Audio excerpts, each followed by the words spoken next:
Hi, I'm Ansley, and I'm here today to talk about how to read a food label. Once you get the hang of it, labels are easy to read because you don't actually have to read the whole thing. There are just a few pieces of information you need to find to help you understand how what's inside the package will affect your blood glucose. So let's look at a typical label. The first thing you want to look at is the serving size.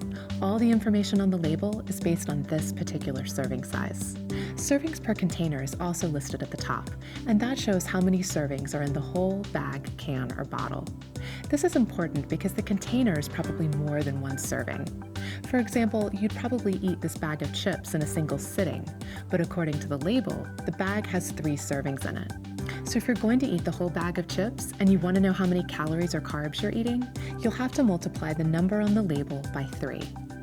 The calories are listed here, and they're important to keep an eye on as you're planning meals and snacks. Here are some general calorie guidelines for people with diabetes. The most common mistake people with diabetes make when reading labels is to focus on the line labeled sugar. But that only tells part of the story. If you want to know how a food will actually affect your blood glucose, you need to look at the total carbohydrate count right here. That number includes the grams of sugar, and the higher the total carb count is, the more that food or drink will raise your blood glucose. In general, a woman shouldn't have more than 45 grams of carbs in an entire meal, and a man shouldn't have more than 60 grams of carbs in a meal. Ask your doctor or diabetes educator what's right for you. Think of that number as your carb budget for the meal. In a lot of ways, it's like a household budget. You only have so much money, and you need to pay your rent, the light bill, the gas bill, and so on. To budget your carbs, you need to look at each part of your meal. Does your drink have carbs? Your main dish? Your dessert? Add them up.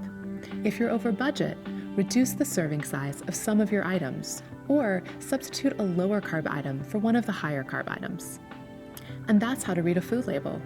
To wrap up, what you need to check on a label is the serving size, the calories, and the carb count.